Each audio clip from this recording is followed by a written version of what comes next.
mengenai apa Allah mengutuk. Wah, ini temanya luar biasa hari ini. Tapi saya berdoa pada Tuhan, apa yang harus saya sampaikan kepada Bapak Ibu Saudara semua pada hari ini. Tapi rupanya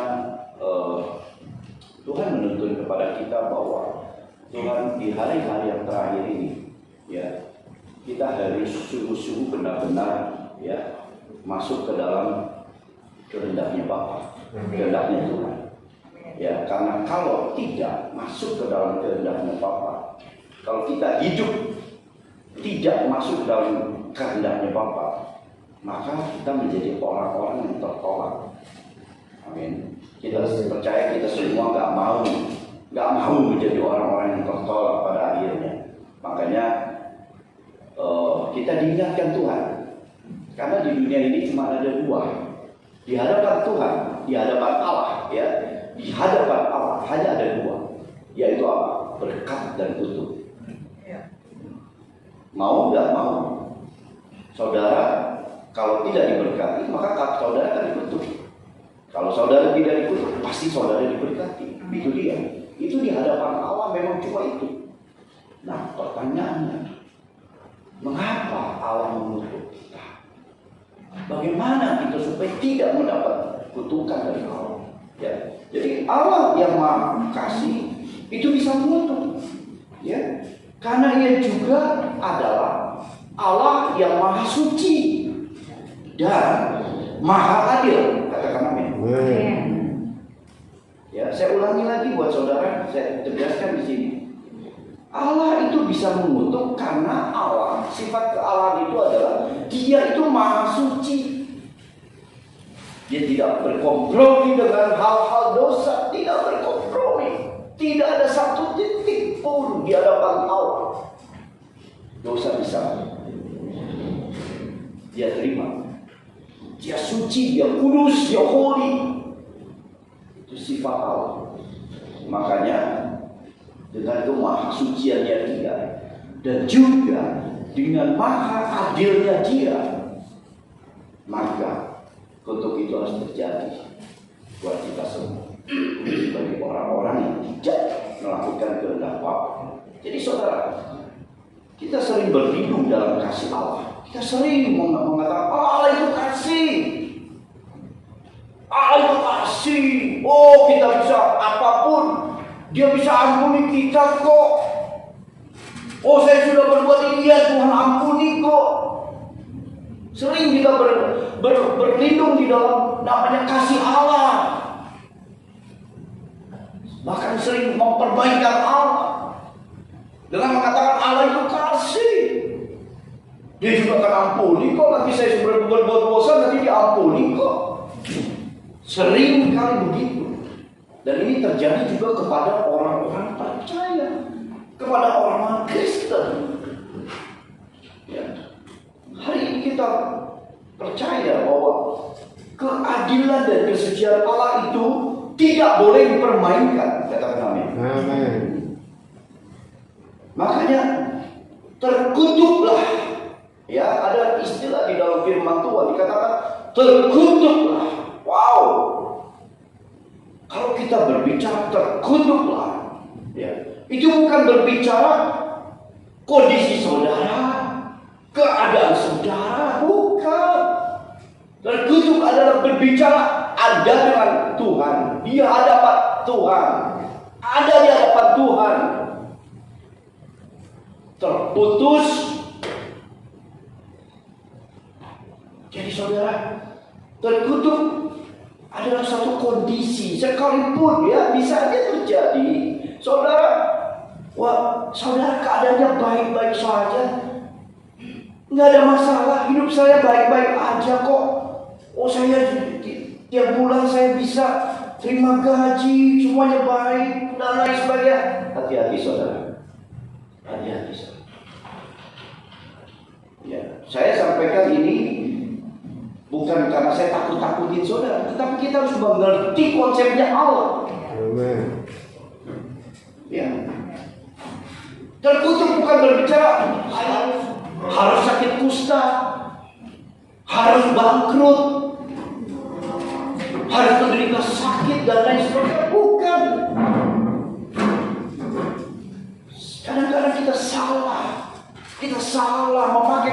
dimensinya manusia. Padahal dimensi Allah nggak demikian, saudara. Dimensi Allah nggak demikian. Ya, jadi manifestasinya bukan karena keadaan kita begini, begitu, lalu dikatakan wah ini terkutuk ini. No, saudara bisa mengalami sakit, saudara bisa mengalami masalah, saudara bisa mengalami penderitaan, bahkan saudara boleh mengalami aniaya. Tetapi saudara disertai Tuhan, perkenanan Tuhan bisa jadi terhadap saudara. Amin. Jadi bukan karena keadaan, bukan karena Anda sekarang mengalami itu berarti Anda terkutuk. No, bukan itu. Bicara terkutuk dan berkat itu adalah hubungan saudara dengan Tuhan. Bagaimana manifestasinya tidak menentukan saudara. No. Makanya saya belajar, saudara. Saya belajar bagaimana kalau kita hidup mau diberkati Tuhan, apa yang saya harus lakukan? Apa? Kalau kita tidak mau mempelajari ini, saudara, kita menjadi orang yang tersesat. Kita bingung mau kemana ini. Ya, nah hari ini kita mau belajar bahwa konsep Allah harus kita tahu, harus kita mengerti. Ya, seperti juga berkat, saudara. Ya, saudara diberkati, tapi saudara diizinkan Tuhan mengalami masalah, persoalan dari hari ke hari, waktu ke waktu. Tetapi saudara damai, saudara sukacita, saudara menghadapi dengan kekuatan daripada Tuhan. Saudara bisa melewati semua itu. Ingat, berkat dan kutuk itu harus kita sikapi dengan benar. Ya. Kita buka yuk firman Tuhan di Matius 5 ayat 10 dan 12. Dikatakan firman Tuhan, berbahagialah orang yang dianiaya oleh sebab kebenaran. Ya. Karena mereka yang mempunyai kerajaan surga. Tuh, lucu ya, orang dianiaya, tetapi orang ini yang punya kerajaan surga. Ya. Makanya jangan pernah bikin konsep sendiri di hadapan Tuhan. Jangan pernah bikin konsep sendiri. Kita harus pakai konsepnya Allah. Ya. Berbahagialah orang yang dianiaya oleh sebab kebenaran, karena mereka yang punya kerajaan surga. Dan yang kedua, ayat 6-nya, berbahagialah kamu jika karena aku kamu dicela dan dianiaya. Ya, karena kepadamu difitnah segala jahat. Saudara pernah difitnah? Pernah difitnah? Ya. Pernah. Saya yakin pernah. Saya pun juga pernah difitnah. Tetapi Tuhan bilang apa? Hei, berbahagialah kau kalau kau difitnah. Ya. Jadi kamu dicela, dianiaya pun nggak masalah. Makanya konsep kita ini harus konsepnya Allah, bukan konsep dunia. Kalau konsep dunia, kamu difitnah, nanti dulu. Ya, kita lihat ya, akhir-akhir ini kalau di TV itu, kalau suka nonton TV, makanya saya suka malas nonton TV. Kalau mengenai bintang-bintang film, wah ini saling tuntut, saling ini, saling itu, baru ngomong sedikit sudah lapor polisi ini itu, ya. Karena mereka pakai konsep dunia, saudara. Ya, kalau kita konsepnya Allah, kalau difitnah, ya, dihina, dicela, haleluya, haleluya. Tuhan bilang apa? Berbahagialah kau. Amin. Itulah bedanya, saudara. Makanya apa yang dibilang konsep dunia dengan konsep Allah itu sangat jauh berbeda. Sangat jauh berbeda. Saudara, yang ketujuh, bersukacitalah dan bergembiralah karena upahmu besar di surga. Sebab demikian juga telah dianiaya oleh nabi-nabi yang sebelum kamu. Jadi soal penganiayaan, penderitaan, masalah apapun yang terjadi di dalam hidup kita, nggak usah khawatir, saudara. Tuhan bilang apa? Berbahagialah kau. berbahagialah. Nah ini yang saya bilang tadi, jangan pernah pakai dimensinya kita. Kita melihat orang, diberkati loh, naik mobil, wah punya rumah bagus dan lain sebagainya. Ya, sepertinya, inilah ukurannya manusia. Manusia melihat hanya yang dilihat oleh mata. Tetapi sesungguhnya Tuhan tidak melihat itu. Tuhan tidak melihat itu. Kita lihat berikutnya, 1 Petrus 4 ayat 14 dikatakan apa? Berbahagialah kamu jika kamu dinista karena nama Kristus, sebab roh kemuliaan yaitu roh Allah ada padamu. Katakan amin. Saudara mau gak roh Allah ada pada kita? Mau ya? Amin. Karena berbahagialah orang kalau ada roh Allah. Tuh, keren gak? Roh Allah ada pada kita, keren gak? Mau gak? Ya. Makanya Daud bilang, oh Tuhan, jangan pernah tinggalkan, jangan pernah pergi daripadaku rohmu ya Tuhan. Nah, karena Daud tahu kalau roh Allah pergi daripadanya, kita tidak akan jadi apa-apa, saudara. Kita akan habis, kita akan binasa, saudara. Kalau roh Allah pergi daripada kita.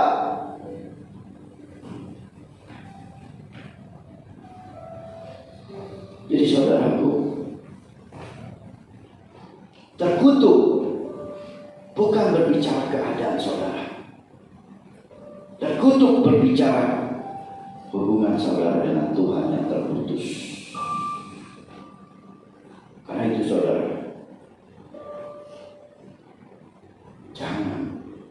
jangan pernah melanggar daripada ketentuan Tuhan. Jangan pernah kompromi dengan dosa. Jangan pernah membuka celah iblis masuk dalam hidupmu. Penting bagi kita untuk selalu mengoreksi hidup kita setiap saat, setiap waktu. Hati-hati saudara, di hari-hari yang terakhir adalah hari-hari yang jahat. Hari-hari yang terakhir kita harus betul-betul lebih waspada lagi. Pengajaran-pengajaran sesat akan ada di sekeliling kita. Saya kalau khotbah memang agak keras saudara, tetapi saya harus sampaikan kebenaran ini. Kebenaran yang saya sampaikan, saudara tidak bisa hidup masuk ke dalam dimensinya Tuhan kalau saudara tidak punya hubungan dengan Tuhan. Saudara bisa ada roh Allah bersama saudara dan saudara mengalami perkenanan Allah kalau saudara ada roh Allah di dalam hidup saudara. Makanya saudara, kita belajar hari ini, ayo. Jangan pernah mendukakan Allah. Ya. Kita coba buka di Yeremia 17 ayat 5 ayat 8. Ini ayat yang sering kita dengar ini. Ya. Yeremia 17 ayat 5 sampai 8. Demikian firman Tuhan. Terkutuklah orang yang mengandalkan manusia, yang mengandalkan kekuatannya sendiri. Di sini, coba dari sini dulu kita lihat. Saudara, ini sering kali kita dengar, tapi sepertinya masuk kiri keluar kanan ini. Kadang-kadang kita masih pakai kekuatan sendiri. Kadang-kadang kita masih andalkan manusia dalam hidup kita. Dikatakan terkutuklah. Ya. Jadi yang hatinya menjauh pada Tuhan, perhatikan saudara. Kalau saudara melakukan hal yang demikian, berarti saudara menjauh dari Tuhan. Ya saudara melakukan sepertinya hebat. Wah saya bisa kok. Wah saya bisa ini lakukan itu bisa kok. Oh iya, nanti juga ada teman saya, ada keluarga saya, ada kakak saya, ada saudara saya, ada teman saya, bisa tolong saya kok. No problem. Saudara, yang demikian ini, ya, Tuhan tidak berkenan, saudara. Pada saat saudara mengalami masalah, yang saudara cari, yang pertama kali saudara cari, siapa? Tuhan. Tuhan yang saudara cari. Perkaranya beda kalau saudara setelah datang kepada Tuhan, Tuhan suruh perintahkan temukan ini seperti Nabi Elia. Temukan janda miskin ini. Persoalannya akan menjadi beda. Tuhan bisa pakai siapa saja untuk menolong kita, untuk memberkati kita. Amin. Tetapi apa yang terjadi? Seringkali kita mendahului Tuhan. Seringkali kita memaksakan Tuhan. Seringkali kita mengatur Tuhan. Seringkali kita pakai pikiran kita. Oh ini lo yang terbaik. Oh ini lo bisa lo. Saudara, hari ini kita belajar, saudara. Tertutup lagi kalau engkau lakukan itu. Jadi sikap yang benar, sikap yang Tuhan suka. Kita belajar seperti Daud, seperti Musa, seperti Abraham. Pada saat mereka mengalami masalah, oh kamu yang dia cari apa? Tuhan, dia menyembah Tuhan, dia datang kepada Tuhan.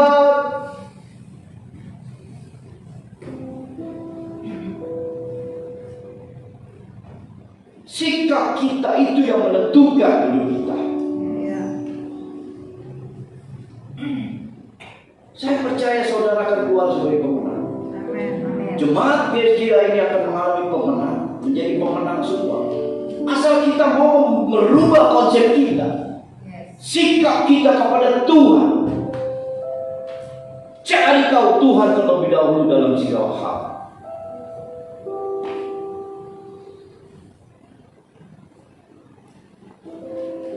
Orang yang tidak pernah mengandalkan Tuhan, tidak ada pilihan lain selain menjalani hidup yang penuh dengan hukuman. Saya bisa sampaikan itu. Karena itulah Tuhan katakan terkutuklah. Jadi saudara, hari ini kita belajar. Bagaimanapun keadaan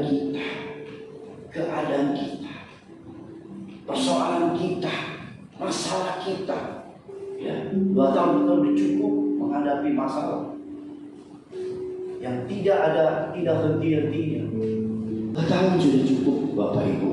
Kita melihat Tuhan pertontonkan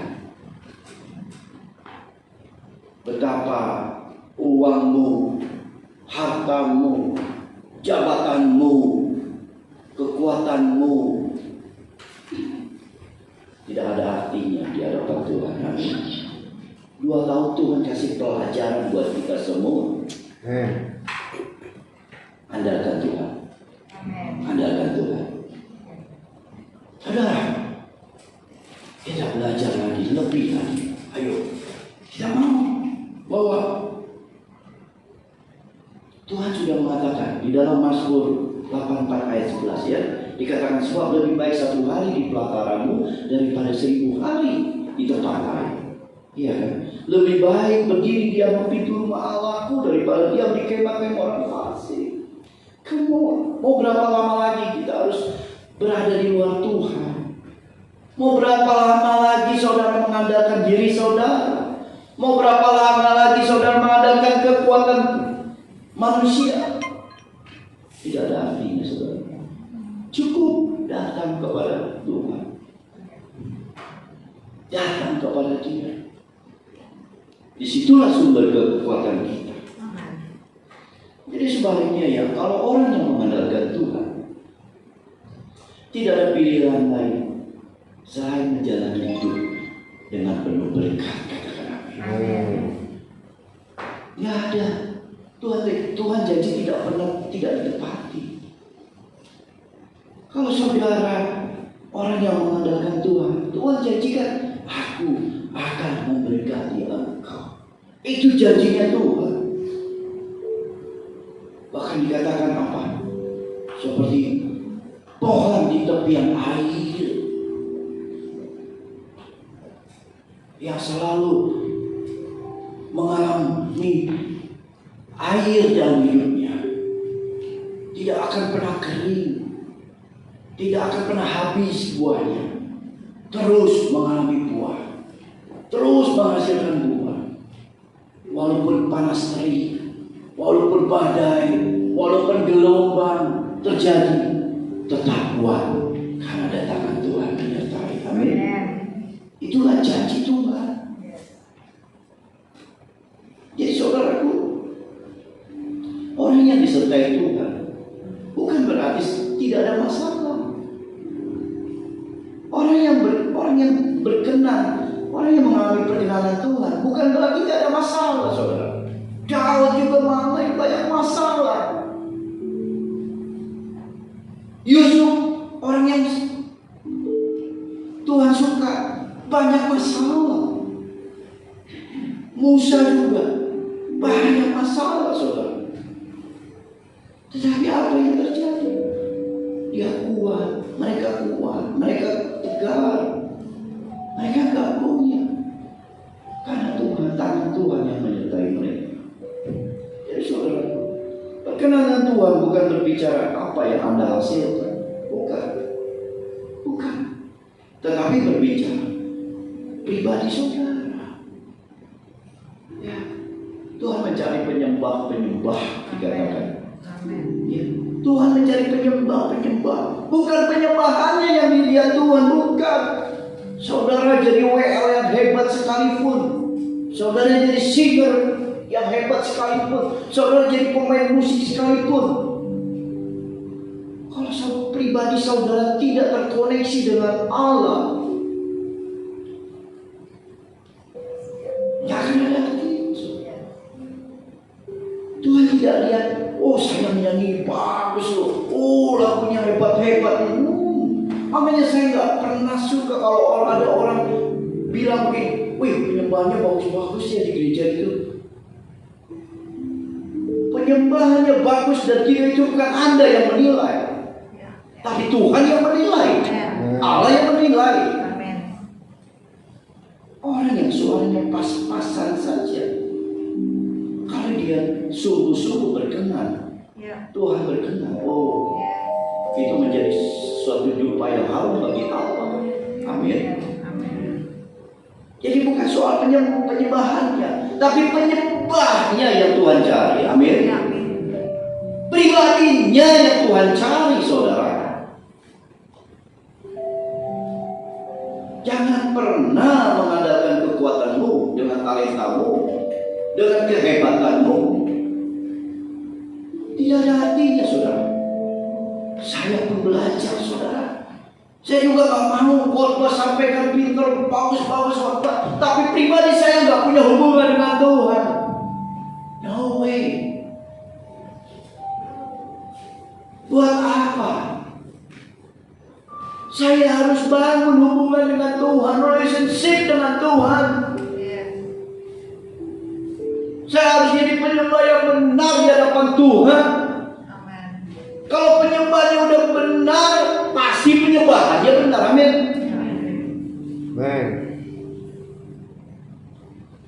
Kalau saudara tidak punya hubungan dengan Tuhan, lalu saudara nyanyi hebat-hebat, no, percuma, saudara. Jadi saudara, kita belajar, ayo mengandalkan Tuhan, yuk. Mengandalkan Tuhan artinya apa, saudara? Next, coba lihat. Mengandalkan Tuhan adalah tergantung penuh dengan Tuhan. Katakan amin. Amin. Tergantung penuh dengan Tuhan. Wow. Kalau kita masih mencoba dengan akal kita ini, kalau kita masih pakai pikiran kita ini yang segede bakpao ini,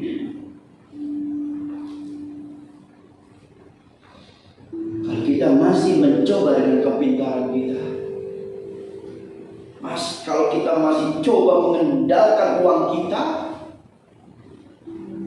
kalau kita masih mencoba dengan kekuatan dan jabatan kita, percayalah, Tuhan akan biarkan kau berjalan sendirian.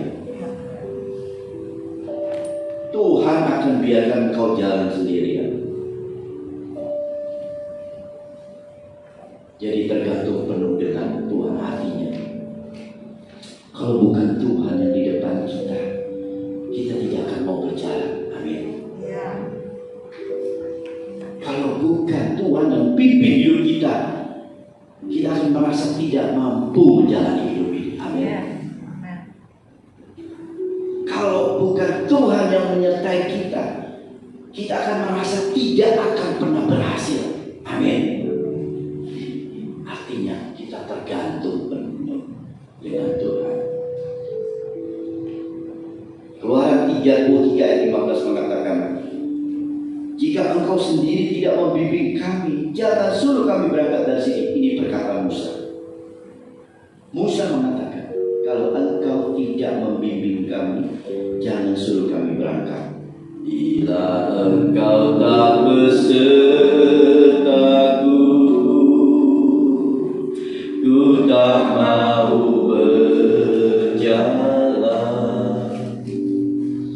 Ku perlu Tuhan, pimpin langkahku dengan kasih karunia. Pimpin langkahku setiap waktu, berjalan dalam roh-Mu. Nyatakan Tuhan kemuliaan-Mu dan berjalanlah denganku. Amin. Amin. Kalau Tuhan tidak berjalan denganku, jangan biarkan aku berjalan, Tuhan. Jangan. Aku tidak akan mampu berjalan sendirian. Itu namanya tergantung dengan Tuhan.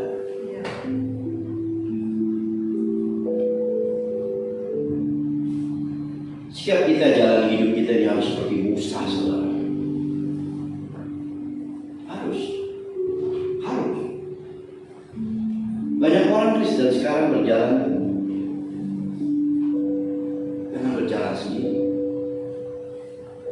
Bahkan kalau gak disuruh jalan pun tetap jalan juga.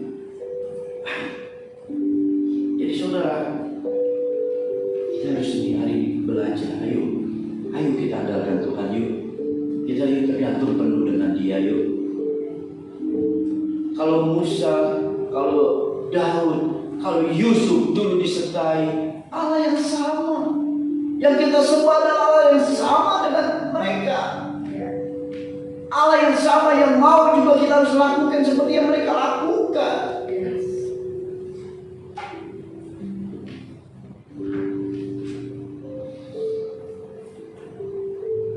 Hormat dan takut akan Tuhan harus kita miliki, saudara.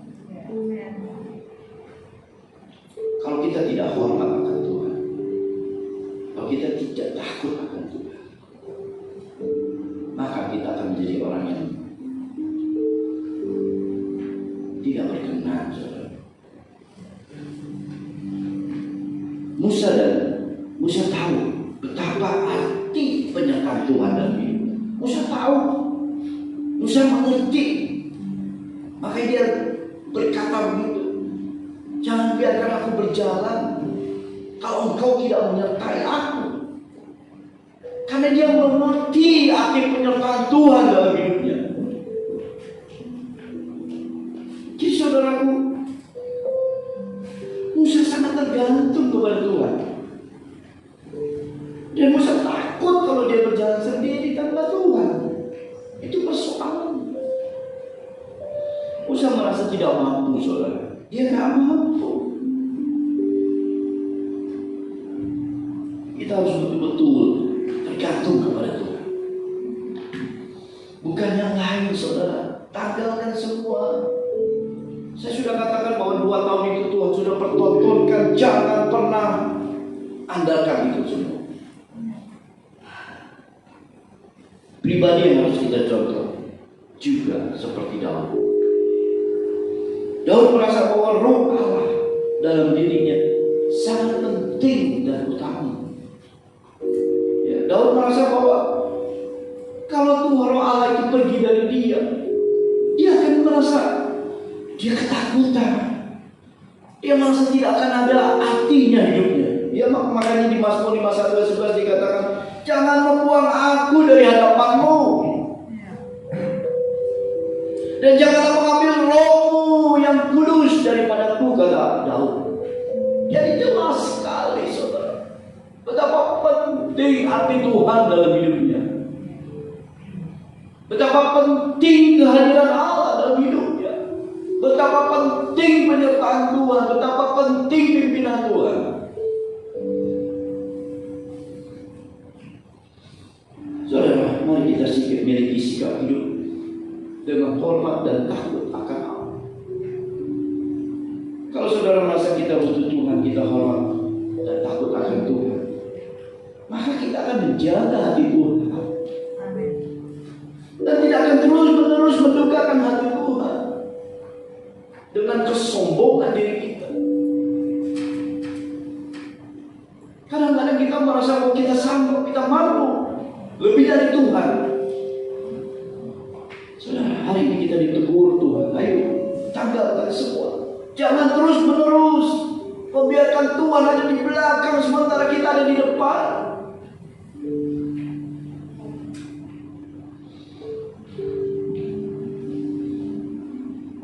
Saudara, mari datang rendahkan diri hatimu, dirimu di hadapan Tuhan. Yang kedua, bagaimana kita bisa mengandalkan Tuhan? Next, minta hikmat Tuhan. Minta hikmat Tuhan. Setiap kita harus menerima tuntunan Tuhan, saudara. Setiap kita, sekali lagi saya katakan, harus minta tuntunan Tuhan. Tidak ada yang hebat dari kita ini. Kita nggak ada yang hebat dari hidup kita. Nggak ada, saudara. Nggak ada. Kita hanyalah butiran debu. Tapi Tuhan ubah menjadi butiran-butiran mutiara. Itu karena kasih anugerah Tuhan, karena kebaikan Dia. Maka dalam menjalani hidup ini perlu untuk minta hikmat Tuhan. Hikmat Tuhan yang membuat kita tidak tersesat. Hikmat Tuhan yang membuat apa yang kita kerjakan sesuai kehendak Tuhan. Hikmat Tuhan yang membuat hati kita selaras dengan hatinya Tuhan. Amin.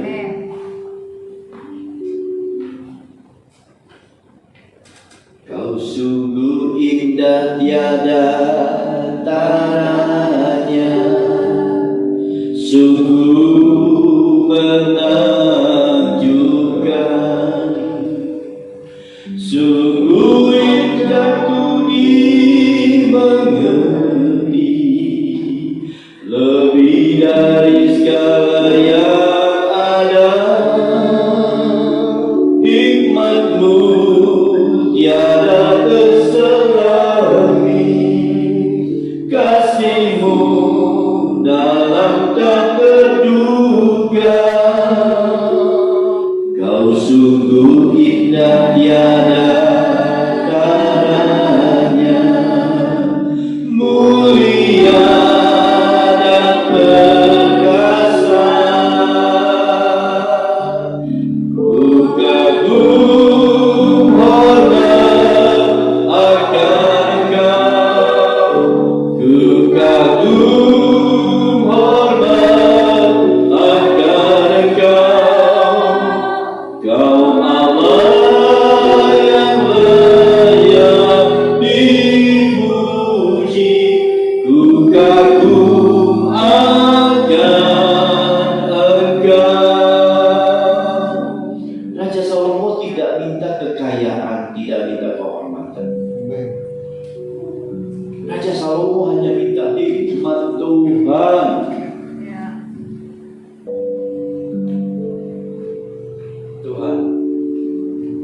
Aku minta hikmat-Mu Tuhan, agar aku bisa berlaku adil, agar aku bisa menjalani hidup ini sesuai dengan kehendak-Mu Bapa. Saudara, firman Tuhan mengingatkan kita bahwa hikmat ini menjadi penting bagi saudara dan saya. Tanpa hikmat Tuhan, kita akan tersesat, saudara. Makanya perlu minta tuntunan Tuhan melalui hikmat Tuhan dalam hidup kita. Banyak orang Kristen sekarang tidak menyadari akan hal ini. Mereka selalu minta apa? Tuhan berkati aku, berkati aku. Tuhan sembuhkan aku berkat mujizat-Mu. Selalu minta berkat dan mujizat, saudara. Ukuran manusia hanya berkat dan mujizat. Saudara, hari ini kita ditegur Tuhan. Ayo, minta hikmat. Hikmat melebihi kekayaan, saudara. Minta hikmat. Salomo minta hikmat. Tuhan tambahkan kekayaan dan kehormatan. Itu hanya bonus, saudara. Bonus. Utama adalah hikmat Tuhan. Hari ini, sebelum saya akhiri firman Tuhan hari ini, kita diingatkan Tuhan untuk hidup dalam berkat Tuhan, bukan hidup dalam kutuk. Oleh sebab itu, ada 3 hal sebagai closing statement saya, sebagai konklusi khotbah saya pada hari ini. Ada 3 hal yang harus saudara dan saya lakukan. Yang pertama, introspeksi diri setiap waktu, setiap saat. Tunduk di bawah kaki Tuhan. Minta pengampunan setiap hari dengan Tuhan. Introspeksi. Yes Tuhan. Ubah hatiku, ubah hatiku, ubah hatiku. Yang kedua, mengandalkan Tuhan dan bergantung dengan penuh dengan Tuhan. Jangan tergantung lagi dengan yang lain. Tuhan tidak mau ada ilah lain dalam hidup kita. Tuhan mau cuma Dia satu-satunya yang diandalkan dalam hidup kita. Yang ketiga, hidup minta pimpinan hikmat Tuhan, bukan kekayaan, bukan berkat, bukan mujizat, bukan. Minta hikmat Tuhan. Saya percaya melalui renungan firman pada hari ini, kita semua didekati Tuhan. Saya berdoa buat saudara. Bapak, terima kasih. Kau sudah menegur kami, menguatkan kami, bahkan memberkati kami Tuhan. Bahwa kami, apa yang kami lakukan sering kali mendukakan Engkau Tuhan. Kami sering mengandalkan kekuatan kami sendiri. Kami sering kali mengandalkan manusia. Hari ini Tuhan, Engkau menegur kami bahwa kami harus mengandalkan Engkau. Kami harus hidup tergantung dengan Engkau Tuhan. Ubah hati kami Tuhan, ubah hati kami. Ubah hati kami Tuhan, perbaharui hati kami, agar kami terus dapat mengerti, mengintrospeksi diri, supaya hati kami selaras dengan hati-Mu, dapat melakukan segala kehendak-Mu. Dan kami juga mau Tuhan, Kau berikan hikmat, hikmat-Mu Tuhan, berikan kepada kami Tuhan. Kami memiliki hikmat Tuhan, agar kami tidak tersesat. Kami tidak salah jalan Tuhan. Dan kami hidup selaras dengan Engkau, melakukan kehendak-Mu, dan hidup mengalami perkenanan Tuhan di dalam hidup kami. Terima kasih Bapak, terima kasih. Terima kasih berkati semua jemaat GSJA Kebun Jaya ini Tuhan. Urapi Tuhan. Kami pulang bukan kami yang tadi datang Tuhan, tapi kami sudah berubah. Kami mengalami perubahan. Hati kami sudah diperbaharui. Hidup kami sudah diperbaharui. Terima kasih Bapak. Kami berkati semua pelayan-pelayan Tuhan yang hari ini melayani. WL singer semuanya Tuhan, Kau berkati pemain musik semuanya Tuhan berkati. Dalam hidup kami Tuhan, ubah hidup kami sehingga kami dapat mengalami perkenan Tuhan. Itu yang kami kejar Tuhan, kami cari Tuhan. Terima kasih Bapak, terima kasih Tuhan. Hamba sudah selesai bicara, biar hatimu, firman-Mu melekat dalam hati kami, hidup kami. Jangan pernah tinggalkan kami. Kami tidak akan mampu berjalan sendiri. Dalam nama Tuhan Yesus. Haleluya. Amin.